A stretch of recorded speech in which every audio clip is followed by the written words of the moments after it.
గట్టిగా చెప్పండి పెడదాం.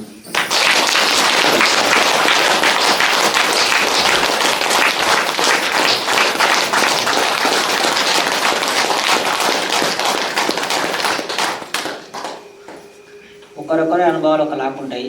అందుకే ప్రతిసారి ప్రతి ఒక్కరి దగ్గర కూర్చొని అనుభవాలు అడిగేవాడు. ఎంతో జ్ఞానాన్ని మనందరం సార్కిచ్చినాం, ఎంతో నేర్చుకున్నాడు మన ద్వారా. ప్రతిసారి ఆయన ద్వారా మనం నేర్చుకున్నాం. ఈ కమిట్మెంట్ అనేది మనకు ఆ బ్రహ్మజ్ఞానాన్ని ప్రసాదిస్తుంది. ఎవరిని తక్కువ అంచనా వేయకూడదు, ఎవరు ఎక్కువ గొప్ప తక్కువ కాదు, అందరం సమానమే. అందరి లోపల ఉన్న జ్ఞానము అమోఘమైంది, అది బయటకు తీయడమే మెడిటేషన్.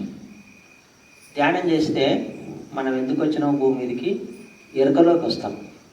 కానీ నేను ఈ పని మీద వచ్చినా కదా అనేది ధ్యానం చేసినాక అర్థమవుతుంది. ధ్యానం చేయకపోతే మనం అట్లే చనిపోతాం ముసలి. ఇంతకుముందు పోలీస్ శెట్టి వాళ్ళు కూడా ఎంతో అనుభవాలు పొందినారు. మరి మీరందరూ ఇక్కడికి మేము ఏదైతే ముగ్గురం అనుకున్నామో ఇక్కడ మళ్ళీ బాగా క్లాసెస్ జరగాలి, చుట్టుముట్టు వాళ్ళందరూ ధ్యానం అందాలి, పత్రికల యొక్క కళ నెరవేరాలని చెప్పి మేము కొంత ఎట్లా మేము ప్రచారం చేస్తాము అక్కడ కూడా బాగా. ఇక్కడ కొంత ధ్యాస పెట్టి కొంత టైం ఇచ్చి ఇంత మంచి ఆశ్రమాన్ని ఎందుకు వాడుకోకూడదు మనం అనే ఆలోచనతో మళ్ళీ ఇక్కడ చుట్టుముట్టు అందరికీ ధ్యానం నేర్పించడము, సహకారం గురించి చెప్తున్నాం కదా. మీ సపోర్ట్గా మీరు కూడా ఇందులో పార్టిసిపేట్గా అయ్యి ఇంకా మీరు ఒకరొకరు ఇద్దరు ముగ్గురు తీసుకురాస్తే ఇంకా 1000 మంది మీకు కూర్చుంటే ఇంకా ఎంత అద్భుతంగా ఉంటుంది ఇక్కడ మనందరం అలా పౌర్ణమికి అమావాస్యకు. అట్లా ఈ పిరమిడ్లో కూడా కొంచెం నెగ్లెక్ట్ అనుకోండి, తెలియక కొంచెం మూతపడ్డట్లు అనిపించింది. మళ్ళీ దాన్ని సార్ వాళ్ళు ఈరోజు సేవ పెట్టారు. అందరం కలిసి చక్కగా శుభ్రం చేసుకొని మన పని మనం లాట్రిన్లు కానీ బాత్రూమ్స్ కానీ అట్లా శుభ్రం చేసుకున్నాం. మన పని మనం చేసుకొని బయట శుభ్రం చేసుకున్నాం. ధ్యానం చేస్తే లోపల శుభ్రం అవుతుంది.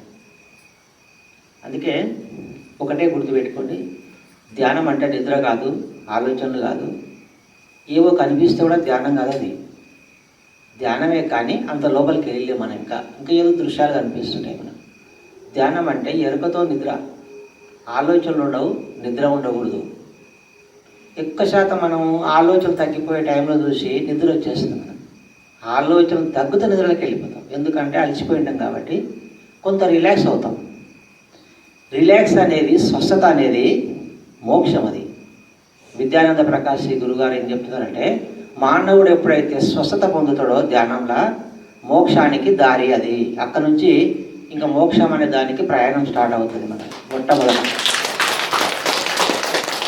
మనము సాత్వికం అయితే ఆత్మను చేరుకుంటాం, ఏం చేయాల్సిన అవసరం లేదన్నాడు. మనం ఎప్పుడైతే తమో రజోగుణం నుంచి సత్వగుణంలోకి వెళ్తామో ఇంకా ఏం చేయవలసిన అవసరం లేదు, ఆటోమేటిక్గా ఆత్మను అందుకుంటాము. ఎగ్జాంపుల్, ఎవరు మన రావణాసురుడు, కుంభకర్ణుడు, విభీషణుడు ఉన్నాడు. విభీషణుడు సాత్వికుడు, సత్వగుణం ఉంది. అతను ఎక్కడికి వెళ్ళాడు?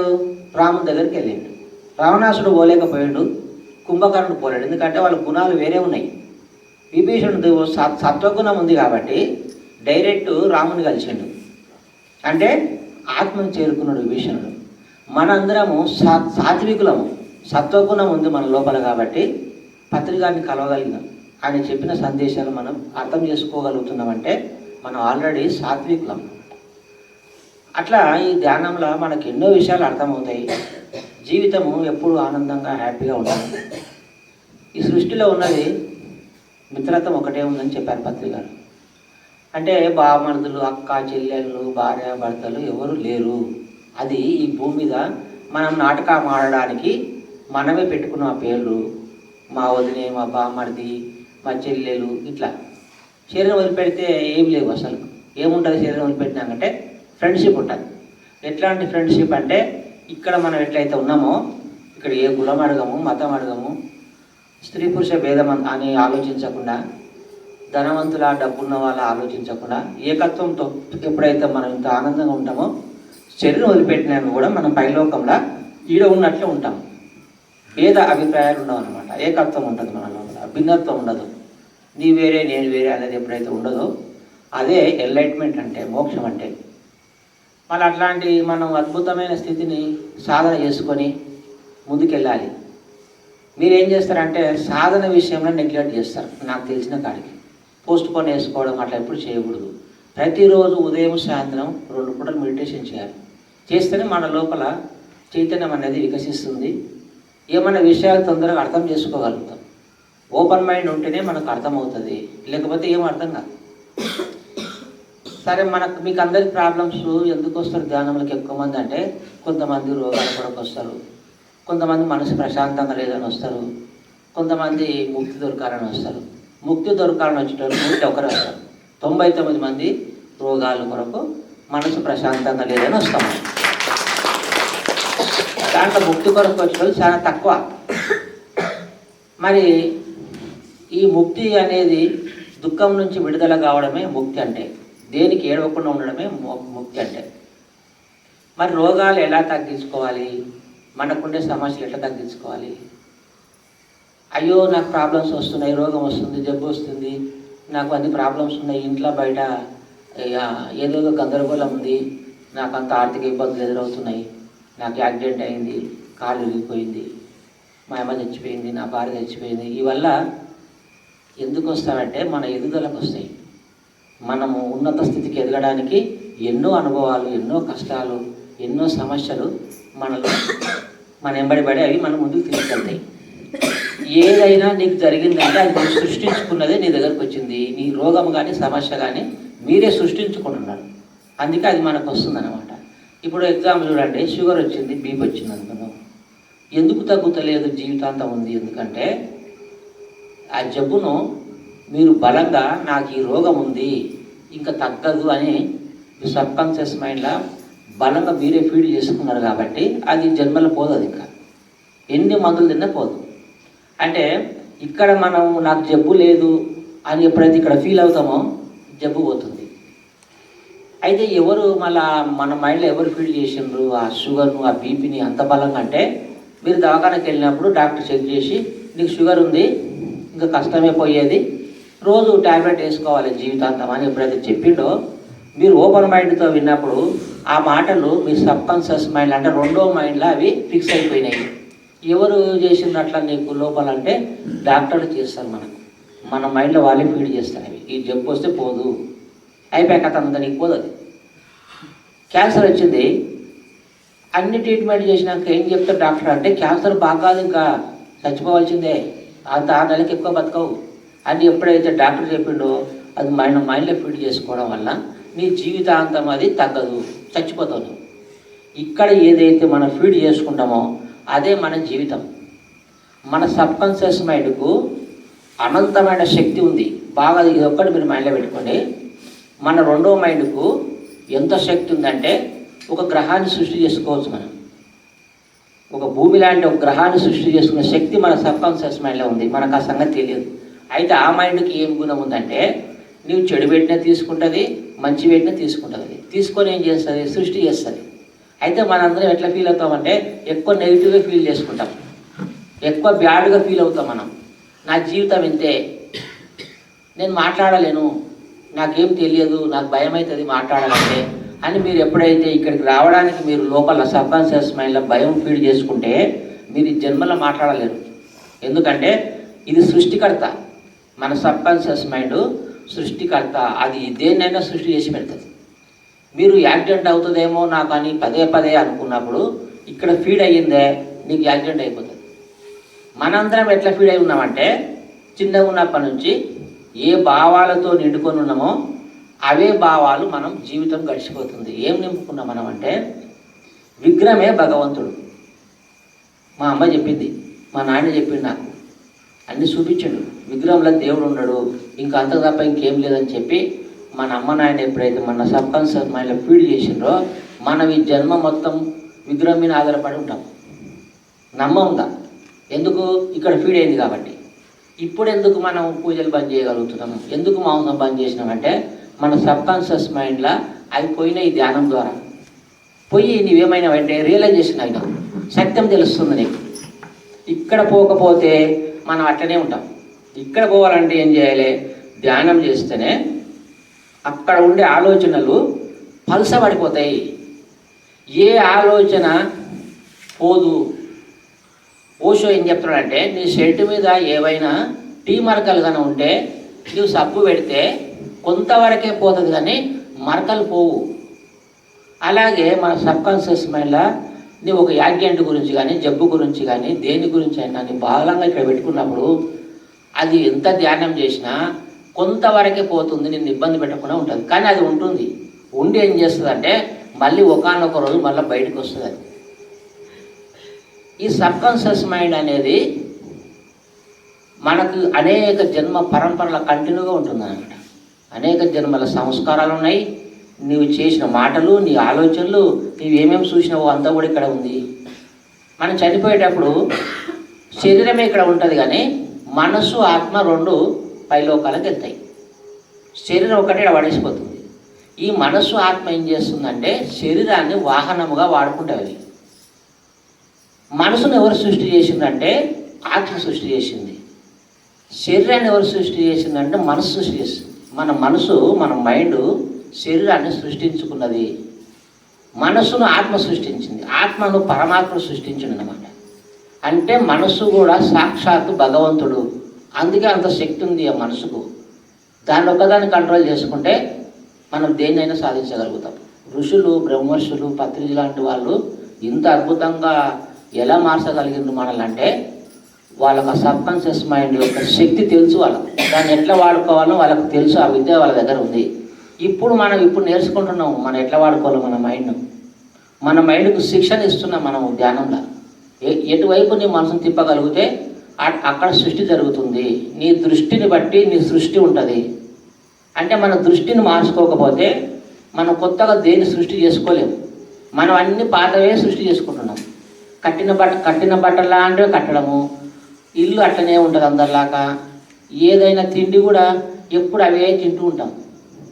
ఎన్నేళ్ళ రొటీన్గా జరుగుతుంది మన జీవితం. ఏ మాత్రం కొత్తదనం లేదు. ఎందుకు? నీవు కొత్తగా దేన్ని సృష్టించుకోలేకపోతున్నావు.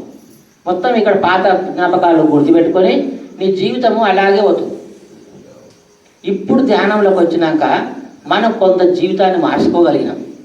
సహకారం తీసుకోవడము, సజ్జన సాంగత్యం చేయడము, గురువు చెప్పిన ప్రతి వాక్యాన్ని అర్థం చేసుకోవడము, కుటుంబాన్ని సరి చేసుకోవడము, ఇట్లా కొంతవరకు మన జీవితంలో మలుపు తిరిగింది. మనకి ఆధ్యాత్మిక వైపు వచ్చిన మనం. లేకపోతే మనకి ఒక్క విషయం అర్థం కాదు ధ్యానం చేయకపోతే. అందుకే ధ్యానం అంటే మీరు ఏం గుర్తుపెట్టుకోవాలంటే, ధ్యానంలో కూర్చున్నప్పుడు ఏమనుకోండి మీరంటే, నాకు ధ్యానం అద్భుతంగా కుదురుతుంది అని మీరు ఇక్కడ ఫీడ్ చేసుకొని కూర్చోండి. ధ్యానం అద్భుతంగా కుదురుతుంది. కానీ అట్లా కూర్చోకుండా నిన్న నాకు ఆలోచనలు వచ్చినాయి, అసలు నాకు ధ్యానమే కుదురుతలేదు, ఏవేవో ఆలోచనలు వస్తున్నాయి నాకు అని చెప్పి మీరు కూర్చుంటే గంట అయినా అట్టనే ఉంటారు మీరు. అంటే మీ మైండ్ నిన్ను ఎక్కడికైనా తీసుకుపోగలుగుతుంది. అందుకే మంచిగా ఆలోచించుకుంటే అయిపోతుంది కదా. మన పాత జ్ఞాపకాలు ఎందుకు అట్లా నెగిటివ్గా ఎందుకు అట్లా ఆలోచించుకుంటున్నాం మనం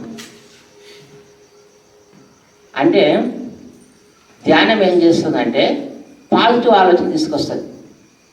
ఇప్పుడు ఎగ్జాంపుల్ చెప్తా చూడండి. ఒక రైతు ఉన్నాడు. రైతులు ఏం చేస్తారంటే పొలాన్ని దాన్ని దున్ని మెత్తగా చేసి దానికి బాగా పదును పెట్టి విత్తనాలు వేస్తాడు.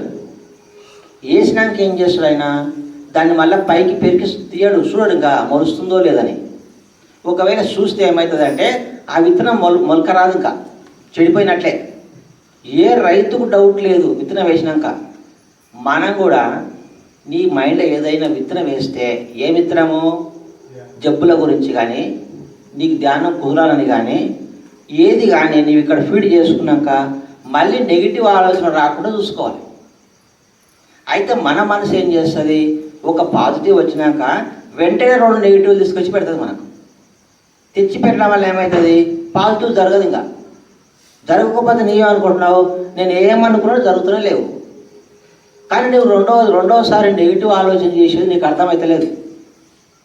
అంటే ఎందుకట్లా జరుగుతుందంటే మన ఆలోచనల మీద మనకు ఎరుక లేదు. నేను ఎట్లా ఆలోచిస్తున్నా అవి ఎందుకు జరుగుతలేవు అనే ఎరుక పోయింది మనకు. ఎరుక కోల్పోవడం వలన మనం తిక్క సృష్టి చేసుకుంటున్నాం. ఇష్టం లేనివి, ఇష్టం ఉన్నవి, ప్రమాదకరమైనవి, లాస్ అయ్యేటివి సృష్టి చేసుకొని అందులో జీవిస్తున్నాము. కొన్ని మంచి సృష్టి చేసుకొనేమో సంతోషపడతావు, చెడు సృష్టి చేసుకొని దుఃఖపడుతున్నావు. అంటే మీరు పొద్దున్న లేచి నేను ఆరోగ్యంగా ఉన్నాను, నేను ఆనందంగా ఉన్నాను, నేను ఆర్థికంగా ఉన్నా, నేను ఆధ్యాత్మికంగా ఉన్నా అని చెప్పి ఒక 10 నిమిషాలు మీరు ఆలోచన లేకుండా అయినాక 10 మినిట్స్ అయిన తర్వాత ఇట్లాంటి వాక్యాలు మీ సబ్కాన్షియస్ మైండ్లో మీరు చెప్పుకోండి. మీరే చెప్పుకుంటే అవి కొద్ది రోజులు అయినాక ఒక్కొక్కటి మీ జీవితంలోకి వస్తాయి. నీవేమనుకున్నావు? నేను ఆరోగ్యంగా ఉన్నాను అనుకున్నావు కదా. మళ్ళీ కళ్ళు తెరిచినాక నాకు షుగర్ ఉంది, నాకు బీపీ ఉంది, ఇవి తగ్గుతలేవు అని అనకూడదు. ఇంకా నెగిటివ్ ఆలోచన రాకుండా మీరు జాగ్రత్త పడాలి. ఖచ్చితంగా నీకు జబ్బు పోతుంది. నేను ఆనందంగా ఉన్నాను అని అనుకున్నావు కదా. మళ్ళీ ఎవరన్నా వస్తే నాకు ఈ ఇబ్బంది ఉంది, నాకు ఆ ఇబ్బంది అనకూడదు. మీరు ఆ జాగ్రత్త పడాలి. ఇట్లా ప్రతిరోజు మీరు కానీ అభ్యాసం చేసుకుంటుంటే మీ జీవితము కొత్తదనం వస్తుంది, మీకు ఆరోగ్యం వస్తుంది, ఆనందం వస్తుంది, ఆధ్యాత్మికంగా ఉంటారు, ఆర్థికంగా ఉంటారు. అంటే మీ ఆలోచనను మార్చుకునే శక్తి మనకు ఎందుకు లేదంటే మొత్తం మన మైండ్లో ఏంటంటే గతంలో ఉన్న మొత్తం నెగిటివ్ బాగా ఫీడ్ అయి ఉన్నాయి. అర్థమవుతుంది కదా. అంటే మీకు షుగర్ బీపీ ఉన్న వాళ్ళు ఎవరు చెప్పుకోకూడదు నాకు షుగర్ బీపీ ఉందని. చెప్పుకోవడాలో ఏమవుతుంది?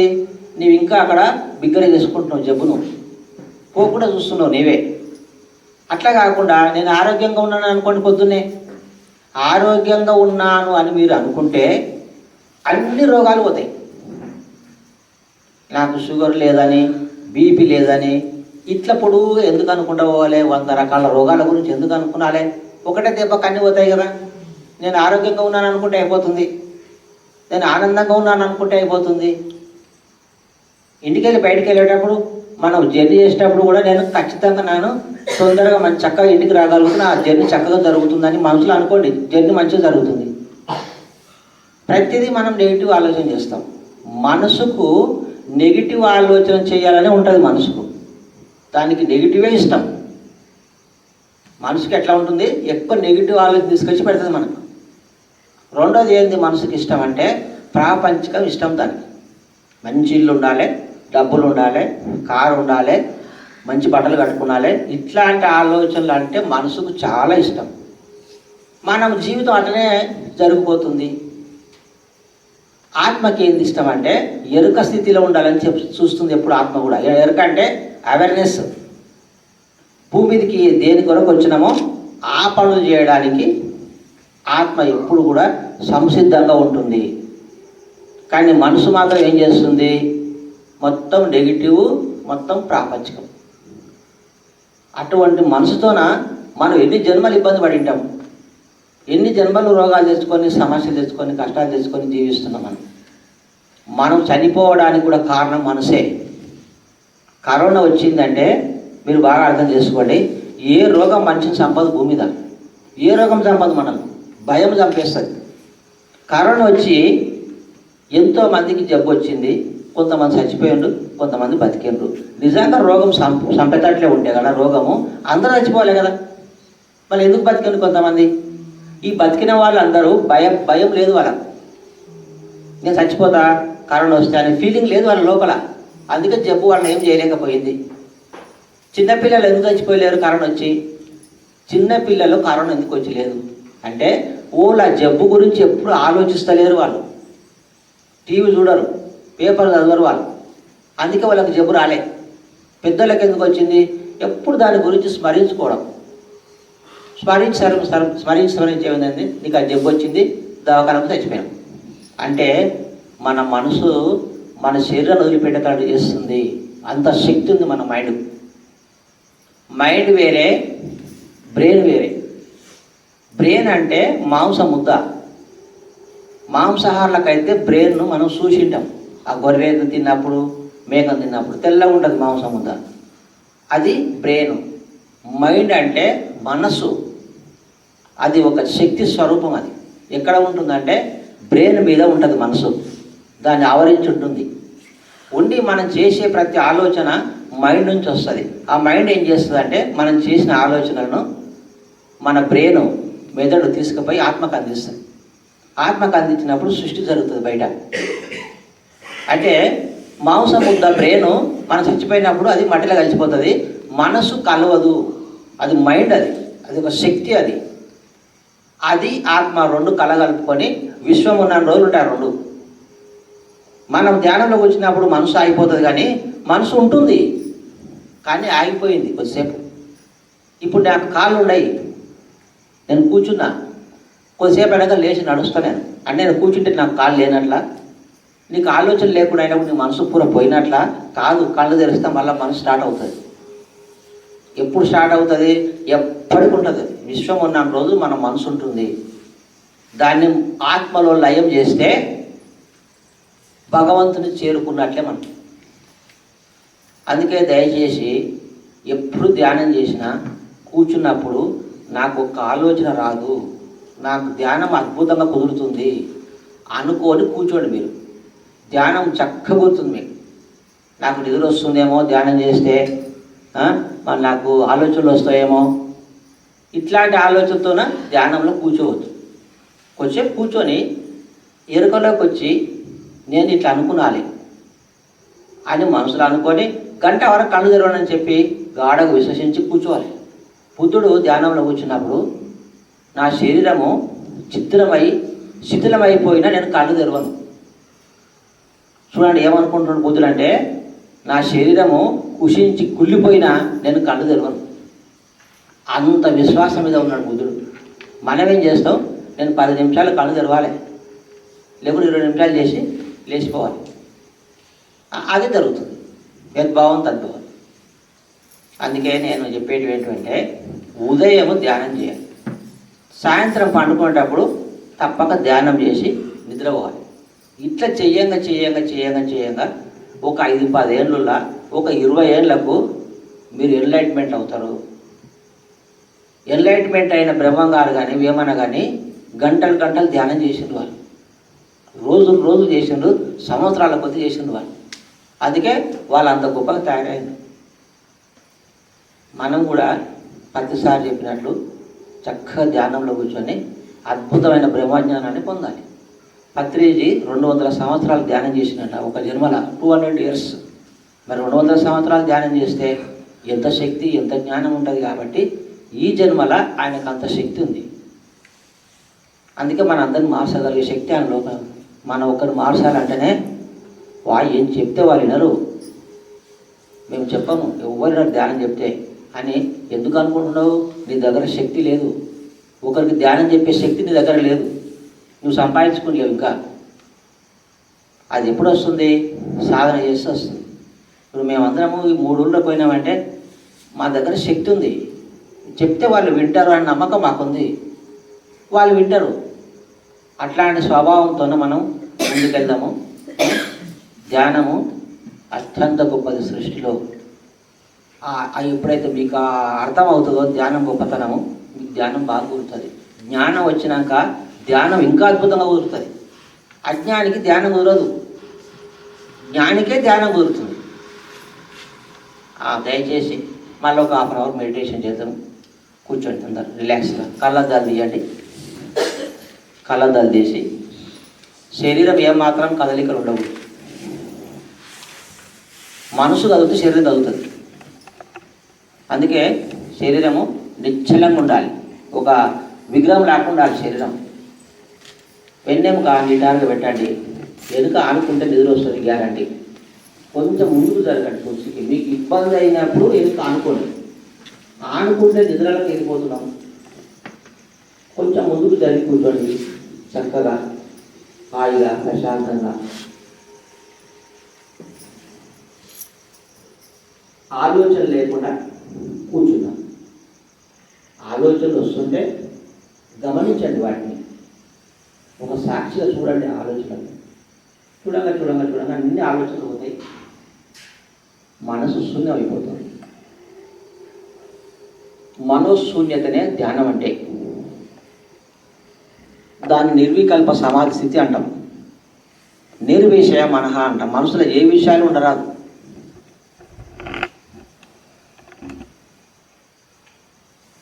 మీరందరూ ఎంతో అత్యద్భుతంగా ధ్యానం చేస్తున్నారు.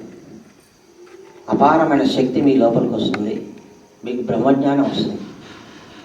ఎప్పుడు ఆలోచన రహిత స్థితిలో కూర్చోవాలి. మనం ఏ శబ్దాన్ని పట్టించుకోవద్దు.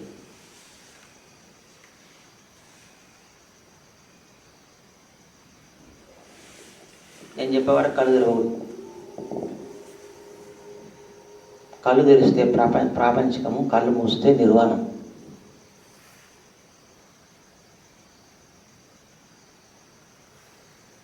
రిలాక్స్, హాయిగా ప్రశాంతంగా ఉన్నాం. అన్నీ మర్చిపోదాం.